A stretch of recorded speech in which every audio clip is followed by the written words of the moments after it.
Au nom des 30 membres du Cercle des économistes, je voudrais d'abord vous souhaiter la bienvenue. Je voudrais souhaiter la bienvenue à tous ceux qui sont venus d'un peu partout et puis tous nos jeunes là, en orange. C'est vrai que l'orange se voit, il n'y a pas de doute là-dessus. Et je voudrais, à titre plus personnel, dire que pour ces 18e rencontres d'Aix-en-Provence, j'ai, comme toujours, comme chaque année, une certaine émotion parce que chaque année, je me dis, est-ce qu'on va recommencer? C'est un exercice qui n'est pas si simple que ça et aidé de toute l'équipe de Clara Pisani-Ferry, de Marie Castin, de toute cette équipe. Chaque année, en septembre, moi je commence à dire on va arrêter et on redémarre. Et ça va durer pendant encore une vingtaine d'années, entre nous, je vous rassure, sans moi.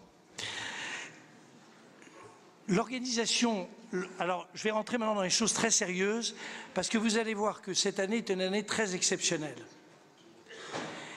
L'organisation est traditionnelle. Nous avons, comme vous le savez, eu ce matin une réunion avec les étudiants qui sont là, les 100 étudiants qui nous font le bonheur d'être là, et qui en réalité enrichissent par leur réflexion les discussions que nous allons avoir pendant 2 jours et demi. Et puis, nous avons eu un déjeuner, très bien, et nous avons cet après-midi toute une série de sessions qui en réalité essayent de poser intellectuellement le sujet que nous allons traiter, dont je vous rappelle qu'il s'appelle « Les métamorphoses du monde », mais je vais y revenir dans un instant. Demain, nous rentrons dans le vif du sujet. Nous avons bien cerné le problème sur le plan conceptuel. Demain, 5 parcours qui vont se développer en essayant de regarder quelles sont les 5 grandes métamorphoses. J'y reviens dans un instant. Et qu'est-ce qu'on peut faire dessus? Et puis le dimanche, nous sommes dans le domaine de l'action, puisque toutes les sessions sont dédiées aux propositions et qui se terminent par cet exercice que nous nous sommes fixés depuis l'origine et qui est cet exercice d'une déclaration finale où, en réalité, les 30 membres du cercle, vous imaginez, 30 économistes, se mettent d'accord sur quelques propositions que nous essayons de passer aux autorités diverses et variées.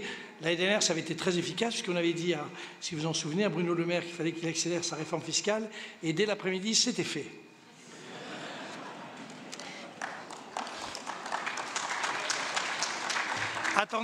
Attendez, parce que la suite va être beaucoup moins drôle. Alors vous vous demandez pourquoi est-ce qu'on a choisi ce terme de métamorphose?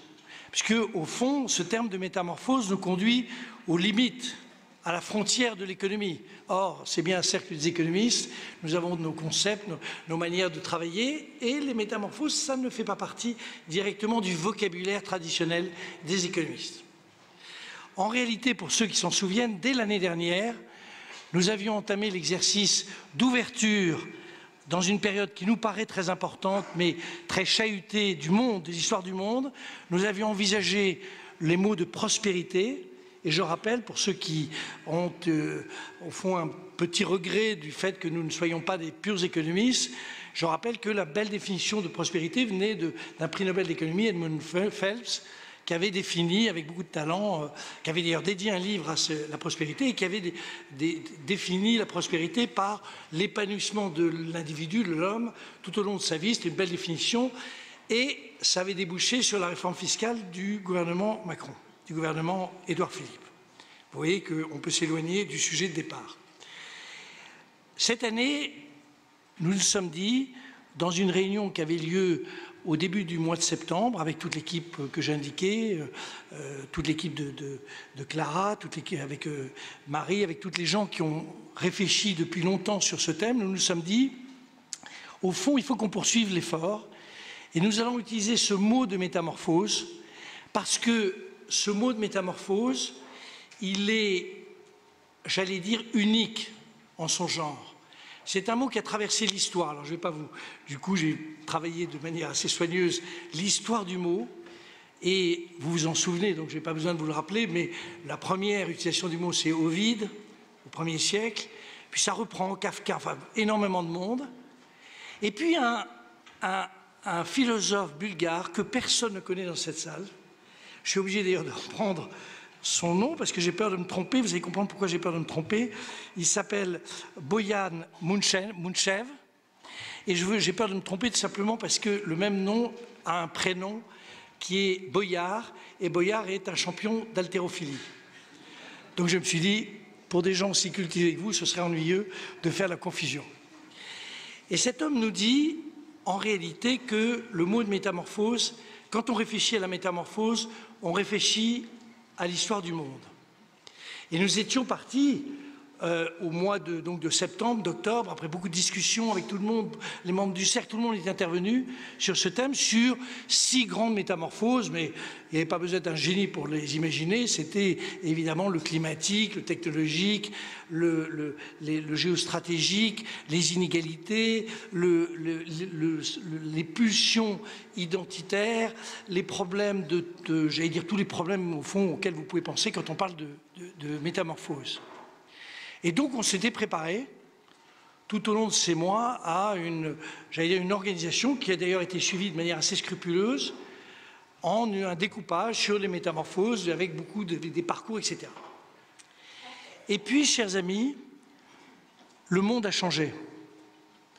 Ce à quoi nous assistons jour après jour, ces évolutions d'un bateau en Méditerranée qui ne trouve pas un port d'attache, ces déclarations diverses et variées faites par des hommes ou des femmes politiques, diverses et variées, outre-Atlantique, partout, ces conflits régionaux, mais qui ont une sorte de caractère international, tout ça nous a fait penser qu'il se passait quelque chose de très exceptionnel et qu'on ne pouvait plus traiter les métamorphoses prises isolément les unes par rapport aux autres, mais qu'il fallait essayer de repenser le thème, peut-être de manière un peu novatrice et très compliquée pour nous comme pour vous pendant ces 2 jours. Et nous nous sommes dit qu'au fond, au-delà des femmes et hommes politiques, May, Trump, Salvini, tout ce qu'on peut imaginer comme hommes et femmes politiques, il se passait peut-être quelque chose qui était beaucoup plus structurel, beaucoup plus important que des déclarations, qui était le fait que la convergence de toutes les métamorphoses, pour ceux qui ont ce souvenir de Schumpeter, quand il parle des révolutions industrielles, il parle de grappes d'innovation, les grappes d'innovation, c'est-à-dire le moment où une innovation ne se suffit pas, mais c'est une innovation qui renforce une autre, qui permet finalement à un nouveau système technique et industriel de se développer. De la même manière, nos 6 métamorphoses en réalité se renforcer les unes les autres, créer un climat, une tension, une évolution, une difficulté pour l'histoire du monde qui changeait complètement la donne. Et nous avons en réalité posé une hypothèse, c'est que bien au-delà j'allais dire, de tel ou tel événement auquel nous sommes confrontés quotidiennement, au-delà de tout cela, il y avait une rupture, peut-être un changement de monde. Alors je suis toujours très sceptique sur ces mots, c'est une période très particulière. Souvenez-vous, quand vous étiez en 4e, on vous disait c'est l'année formidable, la 4e c'est l'année où tout va se passer, puis passer en 3e, on vous disait la même chose, etc. Donc l'idée humaine a toujours été de considérer que le moment précis est un moment très particulier. Mais peut-être, aujourd'hui est-ce vrai? Ce sera d'ailleurs l'objet de la première session.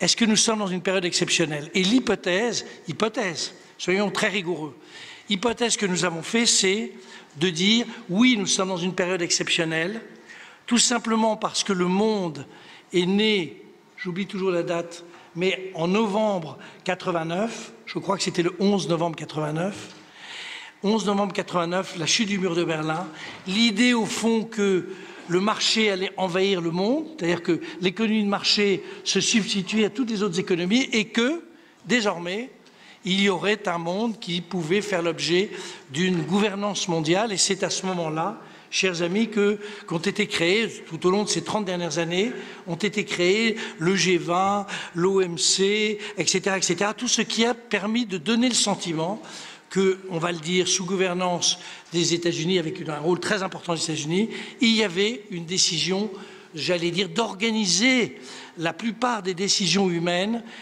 de manière, j'allais dire, cohérente et décidée de manière collective. L'hypothèse que nous formulons, c'est une hypothèse, c'est que ce monde post-Berlin est fini et que ce monde post-Berlin, qui est un monde du multilatéralisme, laisse la place, plus exactement laisse la place à une période de vide, c'est celle que nous vivons, c'est en ça que c'est une période qui est extrêmement dangereuse, et on espère laisse la place soit à des formes de bilatéralisme aigu qui bouleversent complètement nos modes de fonctionnement et peuvent avoir des conséquences que nous découvrirons tout au long de ces 2 journées, tout ça dans un cadre de discussion. Je rappelle que c'est une proposition sur laquelle nous essaierons de réfléchir, ou alors une forme de multilatéralisme nouveau, avec des institutions plus adaptées, avec des modes de sanctions, des modes de dialogue complètement nouveaux. N'oubliez jamais qu'il y a une très jolie phrase que j'oublie toujours d'Albert Camus qui dit que le monde n'existe pas tant qu'il n'y a pas de dialogue. Le monde naît au moment du dialogue. Or, la période à laquelle nous assistons, la période dans laquelle nous rentrons, c'est une période, vous l'avez vu pour le G7, dans laquelle l'idée même de dialogue est une idée qui est très compliquée. Et qu'est-ce que nous allons faire dans ces quelques séances, une quarantaine, et puis à la fin, dans cette discussion qui sera très largement inspirée des travaux que nous aurons pu mener pendant ces 2 jours, c'est non pas de trouver une solution miracle, ce serait prétentieux, ce serait stupide, ce serait inadapté, mais d'essayer juste de trouver peut-être des lieux qui permettent au dialogue de se renouer. Il s'agit au fond d'être en amont de tout ce qui apparaît aujourd'hui comme impossible à résoudre, et simplement de dire, si nous sommes bien dans une période particulière, il nous faut créer des lieux qui nous permettent de trouver à la fois le dialogue, mais évidemment derrière le dialogue, les compromis et le monde dans lequel cette jeunesse orangée trouvera en réalité un moyen de s'épanouir. C'est donc une session très exceptionnelle. Je pense que nous avons fait pas mal de choses pendant ces 18 années. Je rappelle juste en plaisantant que la première année, nous étions 30. C'était d'ailleurs vachement sympa. Et puis on est passé aujourd'hui à 2, 3, vous verrez, 2, 3, 4 000. Et ça signifie simplement que la discussion est intéressante. L'endroit est beau, sans aucun doute. La musique ravit, sans aucun doute. Mais c'est surtout la discussion qui importe. Et nous allons pour la première fois peut-être essayer de nous pencher sur un sujet sur lequel il n'est pas du tout évident qu'il y ait de solution, et nous allons simplement essayer, au fond, de tracer ou de lancer des pistes qui permettraient éventuellement à des femmes et des hommes qui sont en charge de l'avenir du monde, d'essayer d'éviter peut-être ce qui pourrait être j'allais dire, une dérive et une manière de régler les affaires du monde qui pourrait être dangereuse pour les uns et pour les autres. C'est donc une grande vague d'espoir que nous avons. Je remercie tout le monde à l'avance de la possibilité de nous faire progresser collectivement. Je rajoute juste qu'avec Clara, nous avons lancé un défi, qui est un défi qui sera suivi évidemment de succès. Chaque session fera une proposition, 2 si elle le souhaite, mais en tous les cas, essaiera de dire que dans cette période où nous sommes les premiers à nous exprimer sur ces thèmes-là, nous essayons d'être modestement, tout ça est bien modeste, évidemment, mais nous essayons modestement d'être des acteurs, peut-être de manière epsilonesque, de la progression dans une voie qui est une voie plutôt progressiste, au sens étymologique du terme, que négative. Voilà, je vous remercie.